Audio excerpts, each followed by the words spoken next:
again a big environmental issue. We have found various caves. This is a cave that we found in Napoli. There are several caves of old Stone Age period. The ancient history of Goa begins with the Paleolithic age. We found a cave in a village called Izorshi near Vasco, and there it was covered by a stone. We removed the stone, we released a ladder and electric bulb. We explored this cave, and this cave is dated to the megalithic age. And there are three other caves in another village called Chikali, and those three caves, potsherds were found in the cave, and those potsherds date to the megalithic age, and they are preserved in the Goa State Museum. So the history of Goa dates back to the Paleolithic age, megalithic age. This is the Kushavati river. On the Kushavati bed, there is a hamlet called Pansaimar. There you have the petroglyphs, which is some thousands of years old. Here you have two animals, the humped bull and the deer locked in a battle. There is a peacock here. It's getting eroded. When we went there for the first time, we found some women were washing clothes on them. And it's really getting, it's under the state archaeology, but it is a very neglected site. We have a human figure here. There is an amazing figure, it's a maze, a labyrinth. This is all dating to prehistoric times. This is a Zebu bull. There is another village called Maushi in the eastern part of Goa, in the taluka of Santani. There again you find these petroglyphs. Another village called Kajur in Kepe Taluka, where you find these petroglyphs. The earliest people living in Goa, we call them Kulmis, Gaudas, Velips. They all belong to one stock called the Kulmi stock. The nomenclatures are different. In Tiswadi, in Ponda, we call them Gaudas. We call them Velips in Sange, Kepe, Kanakon. And in Salset, they are known by their original name, Kulmis. These are the Gaudas, Velips, Velip. These are the fisher folk communities of Goa called the Kharvi. Goa is green and beautiful, and we are fighting to preserve its greenery and beauty. This is my village in Bicholi Taluka called Ambeshi, and in spite of the mining around it, it is still green and beautiful. I do not know, I have taken this picture in advance. You never know what will be its fate. You have this Rainier who draws toddy from the coconut, and also liquor is distilled out of it. The earliest system of government in Goa is defined by this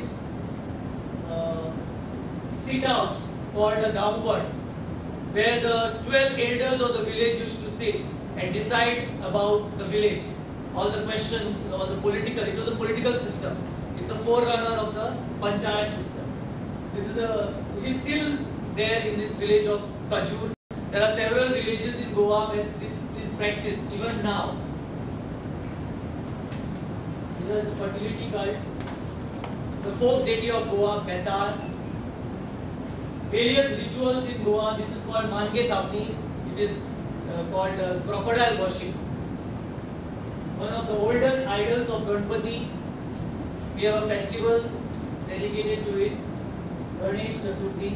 This is dating to the 7th century AD. Various dynasties ruled over Goa, such as the Mauryas, Shatvahanas, Bhojas, Chalukyas, and this is to the Chalukya period. And the first woman ruler of Goa belonged to the Badami Chalukya dynasty. She is Queen Vijay Bhattarika. The various rituals, this is an Aryan, Dravidian, Shivling. These are the various folk dances of Goa. This is the Dhangar folk dance. The traditional utensils, earthen utensils of Goa. You have the Purkula where rice is cooked, puilne, and the water canteen called the Purgulen. Our ancestors used to eat the banana leaf.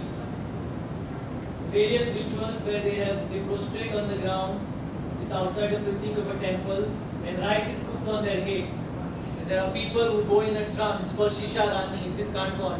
There are around 4 men who go in a trance, and there is one man, he has a sword in his hand, he hits another person with the sword, draws blood, and the blood is mixed with rice and smeared on the people. This is called Shisharani.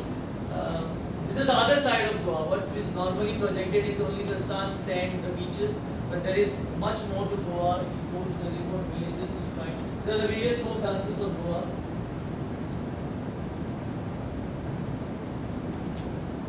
This is another queer ritual where 4 men are buried up to the neck. It happens in a village called Karanzol and Zarme in Santari, and they are left dead for 1.5 hours.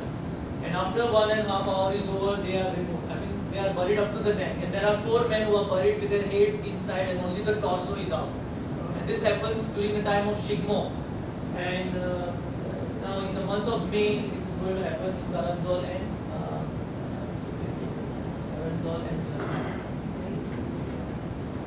traditional houses of Goa.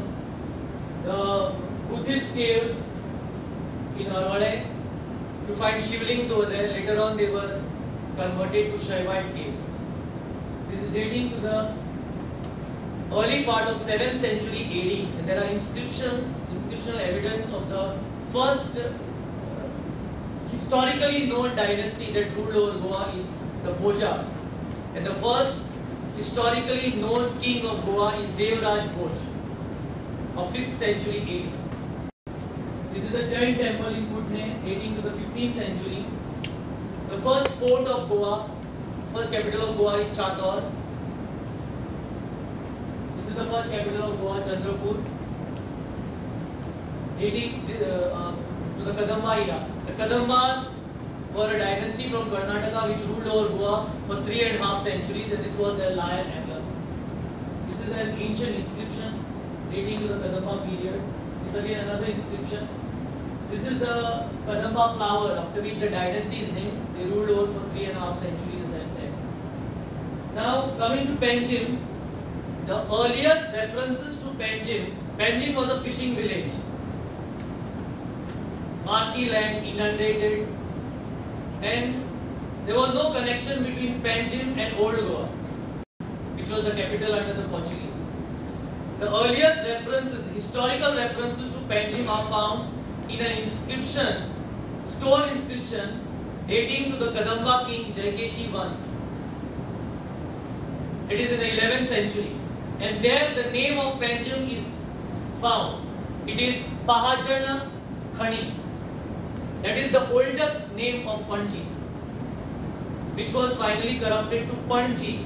During the Portuguese rule, it was known as Panjim, Nova Goa, to distinguish from Cidade Goa, that is Vella Goa, Old Goa. So the earliest historical references are found in the 11th century stone inscription, which is preserved in the Archaeological Survey of India Museum at Old Goa. And there is also a copper plate inscription. That inscription we do not have it. It is there in the Jesuits, Father Henry Harras Institute in Bombay. That is again of the Kadamba king Jaikeshi I, where you find references to Panjim as a holy city and ruled by administrator. A Kadamba king had appointed an administrator for Panjim. Now this is the transplanted temple of the Kadamba era.